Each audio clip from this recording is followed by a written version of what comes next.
Hello English students! Welcome to English class number 31, Basic Level. Muito bem, bem-vindos à aula número 31 do nível básico.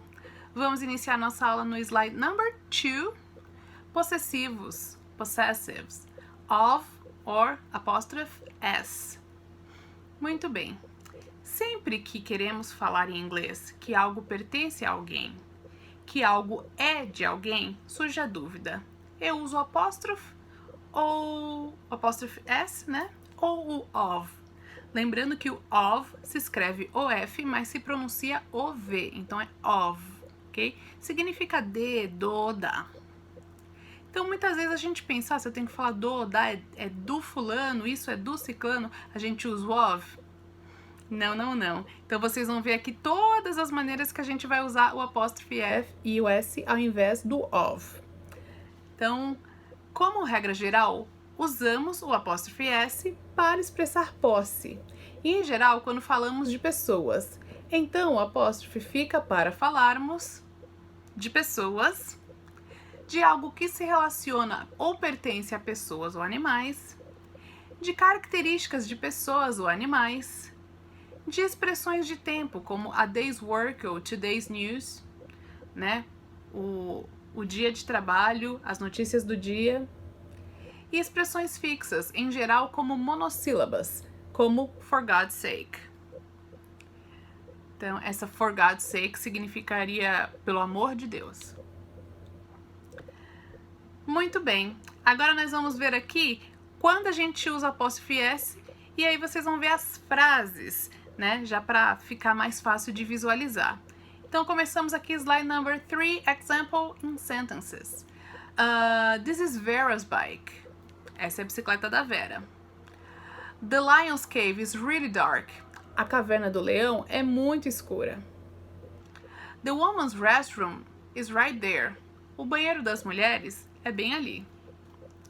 Europe's summer is not that hot. O verão da Europa não é tão quente. It's a 10 minutes walk. É uma caminhada de 10 minutos. She's my mom's hairdresser. Ela é cabeleireira da minha mãe. He's Thomas. He's Thomas' father. Ele é pai do Thomas. Então, tudo que pertence ao verão da Europa, a cabeleireira da minha mãe, os minutos de caminhada, o banheiro das mulheres. Então, todos esses casos, a gente vai usar o nome, né, daquilo que é o dono, né, que é o pertencedor da coisa, apóstrofe S, e depois a coisa que ele pertence. Por exemplo, my friend's pen. Então, a caneta do meu amigo. Primeiro eu coloco o meu amigo, apóstrofe S, e depois eu coloco o que pertence a ele, tá? Então, é assim que a gente monta a frase. E, slide number 4, a gente vai ver como a gente usa o of. Se a gente usa o apóstrofe S para falar de todos os pertencimentos, né? A gente vai usar o of para quê? Então, vamos lá. Já o uso do of, em linhas gerais, acontece quando nos referimos a objetos inanimados, nomes muito longos, expressões fixas como the beginning, middle, end, of the top, bottom of, in the front of, back of e side of, né? Quando a gente for usar essas expressões, a gente usa o of também. No começo de, no meio de, no final de, a gente usa o of. Tá? Exemplos. The picture of the youngest kid in our family. The picture of. Por que tem o of? Porque é um objeto inanimado, né? É uma foto. Então, the picture of the youngest kid in our family. Então, uma foto da criança mais jovem da nossa família. Ou a gente vai falar assim, the youngest kid in our family's picture. Não vai combinar, é uma frase muito comprida. Então, por isso que a gente usa o of nesse sentido. Depois nós temos aqui, I need to see the page of the book. The page of the book. Então, a página do livro é um objeto inanimado. Então, a gente usa o of. The beginning of the class was difficult. The beginning of the class. The beginning. Então, o beginning é uma daquelas expressões fixas que a gente usa o of, tá? Qualquer dúvida, vocês vão anotando, eu sei que é um assunto um pouquinho complicado. Continuando, slide number 5. Palavras que aceitam tanto o apóstrofe S quanto o of. Então, organizações e empresas. The company's address ou the address of the company. Os dois estão corretos. Países e outras localidades. German's people ou the people of Germany. Veículo. The plane's wing ou the wing of the plane. As palavras edge e sake, for the girl's sake ou for the sake of the girl. Então, se a gente for falar no limite, né? Edge é limite, no limite de ou pelo amor de, né? A gente pode escolher se a gente usa o of ou se a gente usa o apóstrofe S. Agora, teste se você aprendeu. Então, a gente vai formar essas frases na aula, tá? Então, pensa como você vai falar um copo d'água. A bicicleta do John. O número do prédio. A economia do Brasil. O casaco do professor. Então, aí as palavras estão todas aí, você só vai precisar montar. Se você vai precisar colocar o of ali ou se você vai colocar o apóstrofe S, tá bom? Já vai treinando aí, já pensa como fica.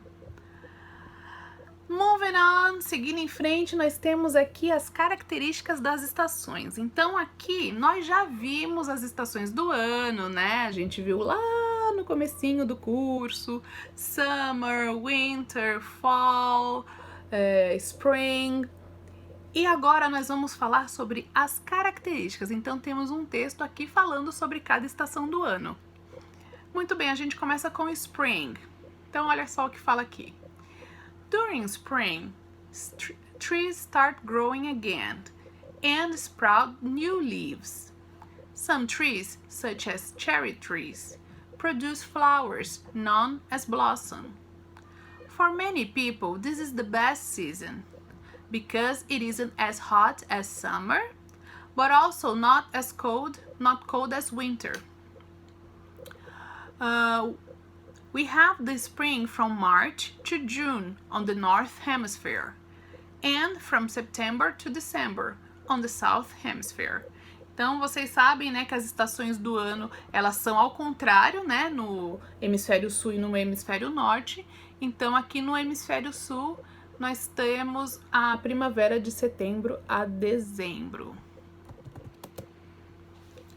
E no norte, né, de março a junho. Vamos para a próxima estação, summer, né, verão. During summer, trees keep growing and most plants produce flowers. Summer is the hottest season of the year, favorite season for those who enjoy a sunbath.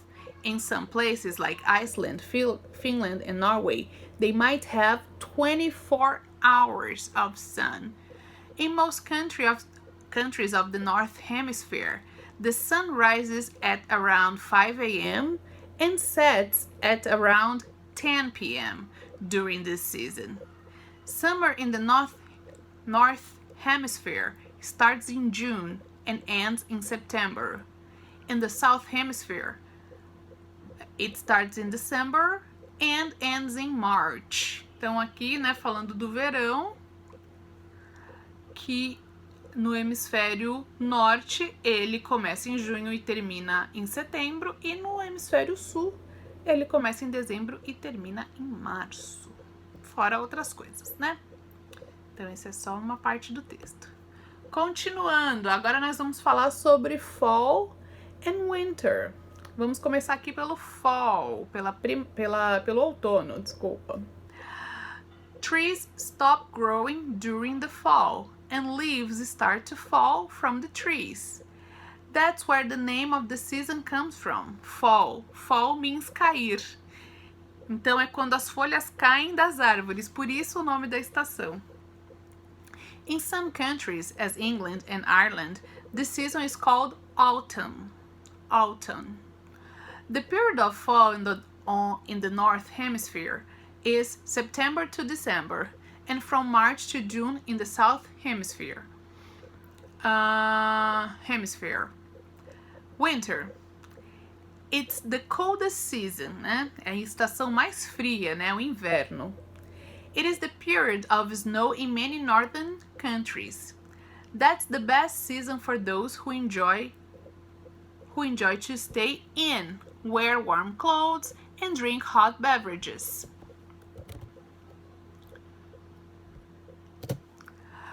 In places like Alaska, they could spend over 60 days without seeing the sunlight during this season. Winter starts in December and ends in March in the North Hemisphere, and starts in June and ends in September in the South Hemisphere. Ok, então aqui está explicando, né, quando que começa cada estação no hemisfério norte e no hemisfério sul, né, quais são as características e tudo mais. Ok, what to do in these seasons? O que fazer nessas estações? O que é recomendável fazer na primavera, no verão, no inverno, no outono? Então vamos dar uma olhadinha aqui quais são as dicas. Spring. It's recommended to go for walks, hang out on parks, and enjoy the nice weather. Summer. Go to the beach, hang out at the pool, wear your sunglasses and sunscreen. Enjoy the longer days when the sun sets later. Fall. The days start getting colder, still good for walks. Go into the movies and watch the leaves fall from the trees. It usually rains during this season, so make sure you have an umbrella with you at all times. Winter. This is the perfect weather if you enjoy being under the blanket and watch movies. Also good to drink wine and have all kinds of soups. Alright, muito bem, então são as características das estações. E aqui, para finalizar, nós temos os verbos dessa aula, que são dois verbos irregulares, o verbo to fall e o verbo to stand up, ok? Então, agora nós temos um verbo aí com duas palavras, né? Muito bem, é um phrasal verb. Então, to fall significa cair, né? To fall, cair, o passado de fall é fell. Ok? Só muda uma letrinha, de E fica A. Temos dois exemplos de frases com fall. Então, a primeira frase é: Don't push me, I could fall. Segundo exemplo, example number 2. The apple fell from the tree. Ok? Aí, na sequência, nós temos to stand up, que é ficar de pé. Passado, stood up. Muito bem. Example number 1. I'm always standing up when I catch the train. Example number 2. I stood up during the mass. Ok? Muito bem. Então, essa é a matéria da aula dessa semana. Depois, por último, a gente só tem o vocabulário aqui do vídeo, tá? Mas essa matéria é só isso, gente. Espero que tenham gostado, aprendido. E se tiverem dúvidas, anotem. Nós conversamos durante a aula. Um beijo e até a próxima.